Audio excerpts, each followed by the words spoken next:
If you are 50 plus, you should be able to move these, your hips. Many people do not realize that they are losing hip mobility and flexibility until after they have a fall, after something has happened to create pain. And it's very surprising how many people have lost certain mobility and range of motion.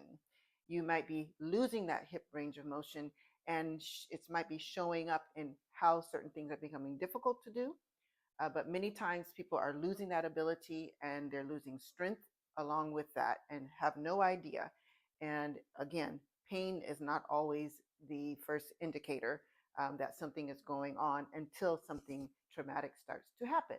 Or they do a repetitive motion for a long period of time. So try this with me. You should be able to move forward and you should be able to move back.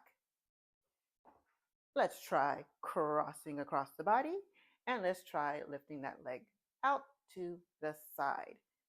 There's two more here. Now, this is based on the hip motion when I call out the name, okay, or what the motion is. So you should be able to move inward, and this is a big deal. The other one is to move outward. How'd you do? The first motion we're going to look at is the hip flexion.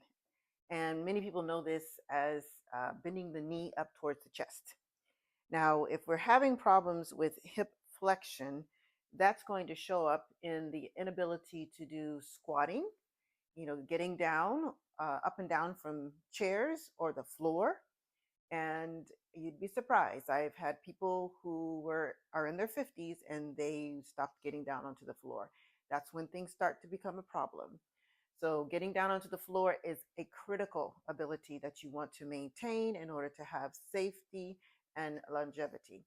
So when you're looking at an inability to swing that leg forward, now granted, that's a little bit still compromised in the purity of the motion.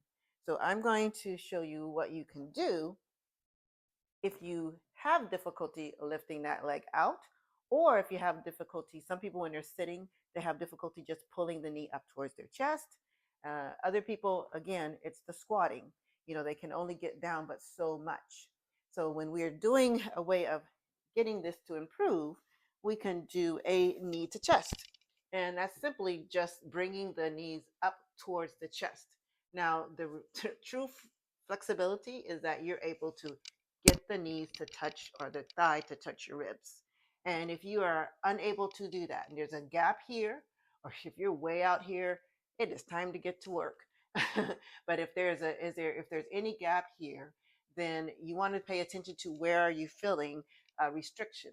So if there's a tightness, obviously, that's limiting you from being able to come all the way up to this height, then look at where your sensations are. If you're feeling discomfort, like in your groin or in the inside area, like a pinch. Now, sometimes that can mean that there's something else going on, but let's keep it very simple. If you are somebody who really has not done anything traumatic with mobility and activity, so if there's tightness through the back here or in here, you can get that pinching sensation and you can get restrictions from back here. And so that's where we need to just work on releasing those particular areas. But that's kind of another level. So right now, I'm just wanting you to check and see what you can do. And if you just sometimes work through it and bring that knee to the chest, you can work through some of that tightness. And if you do this if you're really faithful with it and you're doing a little bit every day, 10 times, and, in a couple of weeks, you're still stuck, then you might have other things going on and you need to get looked at. The other thing you're also looking for is this side that's on the table. It might, as if you're too tight and you're really, really tight, you might notice that your other leg starts to come up. Okay, I mean, it's a little exaggerated, but I do see where people come up from the table and then you put them back down, they're okay. But again, that's restriction and tightness that is not allowing you to move freely. So that's your knee to your chest. So this next motion is going to look at the any kind of tightness that you might have in your hip flexors in the front.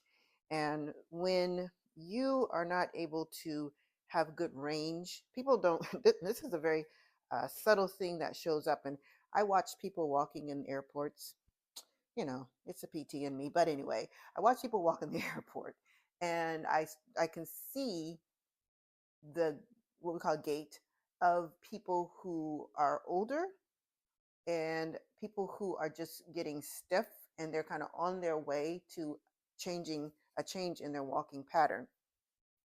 So when you're walking, you probably can just see the bottom end, but when you have good hip extension, okay, I'll show you with this leg, that leg should be able to trail behind you. And if you don't have good hip extension, what starts to happen is these steps that you take start to get shorter. So if you can make a long stride with good balance, that's actually your gateway and your ticket, to staying very mobile and balanced and strong. But many people start to lose that, and when they're losing that, this is an exercise that can help to start to help relieve that tension that's developing. And so this is your hip anterior hip flexor stretching exercise. And what you do with this is that you will tuck your tailbone down, and you should feel, or you could feel some tension if you're going to feel a stretch in this through the anterior part or the front end of your thigh, quad muscle. Okay. And so that just with me tucking, so I've tucked down my tailbone down and I can get a stretch, but that's not the full stretch. So what you want to do is to lean into that and see if you get more of a stretch through this area. I feel some in my quad. I don't feel a lot up through here, but if you're tight, you will feel some up through this area. And now with the stretching, I like, especially with this one, I like an active stretch. And so you can, lean into it, tuck your tailbone in and just hold it for 2 seconds. And then you're coming out of it and you're just repeating, holding it for 2 seconds and come out of it. Okay. So this is a nice way to start lengthening through this part of your leg, and uh, try to walk and like before, and pay attention or have somebody look at you and see how you look when you're walking, and then do the stretching and just see if you just start to notice that you have a better length in your stride. uh, Again, one of those things that change, and if you do look at an older person walking, you will notice that they're not moving those hips forward and back. And then that's why their world starts to get smaller and smaller and smaller and smaller. And then because they're losing that flexibility, then they lose their ability to navigate their body in space, and it sets them up for falling. And again, I start to see these changes in people who are in their 50s. So take it seriously. This is a great stretch.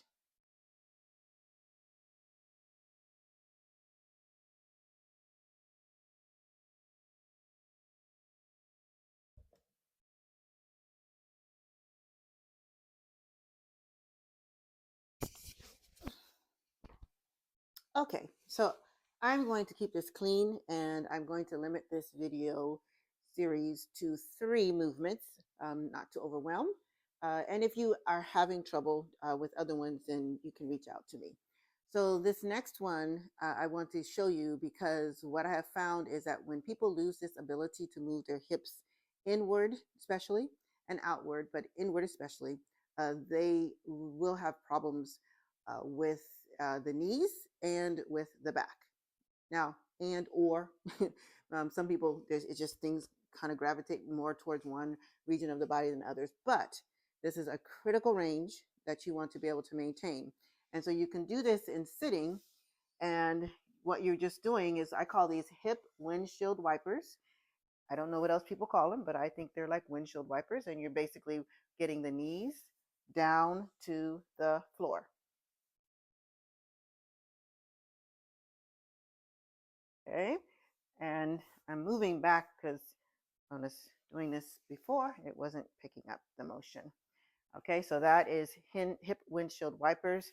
Now, I do like them sliding down because I find that when we do this motion, it gives me a little bit more of a stretch through the trunk, through the back. Okay, and then, down through the side. And then, of course, it's stretching out the hip. But again, these are very, very, very good stretches to do.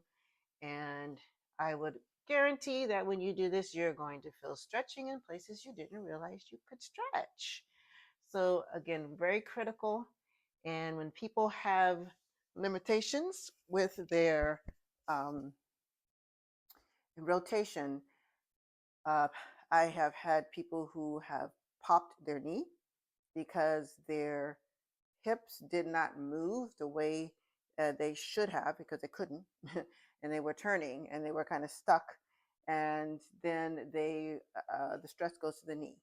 Then I also see where a person has a back problem, and when I'm working with their hips, they're feeling the discomfort up in their back. Everything is so connected. So I encourage you to look at getting the hips moving, getting them more mobile. I only gave you 3 exercises. And if you do really truly need some help and you're having a lot of stiffness, then let me know in the comments and I'll see if I can help you out. Go ahead and try it. So I'm going to show you one more stretch. This is for the inner thigh. And if there's tightness in this area, it's a little interesting because it may show up in the inability to squat and in the inability to pull the knee to the chest. It may just show up as pain in the inside of the knee, and it's not really the knee that's the issue, but this muscle starts from your inside of your pelvic bone and it goes along the inside of the thigh and it attaches along the inside area or region of your femur near your knee. So you might be feeling pain through here and thinking, oh my goodness, I hurt my knee. But again, when we do that knee to the chest and pulling it up, we found that sometimes people get, pulling and tightness in the back, but they get that pinch in the front. And so this is how you would address getting rid of that pinch that you might be getting in the front groin if you can't get your knee to the chest or you just don't have the flexibility. Very simple, straightforward. You've seen people do it, but that's just your inner thigh stretch. And like when I do this, I like to do a 1, 2, hold, 2, 2, hold, 3, 2, hold. And I do that for 10 times. And then I hold that last one for about 30 seconds. You can hold it for 30 seconds times 3 repetitions, but just getting that to get stretched out. If you need to, you hold on to something in front of you just to help to keep you balanced. But basically, you're stretching no more than a 5, 6 out of 10 in intensity. Okay, so hopefully you will try these out. So, how did you do?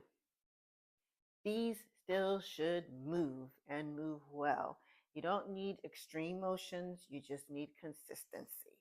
So hopefully you will give it a try so you can keep that 50 plus year old body mobile and strong.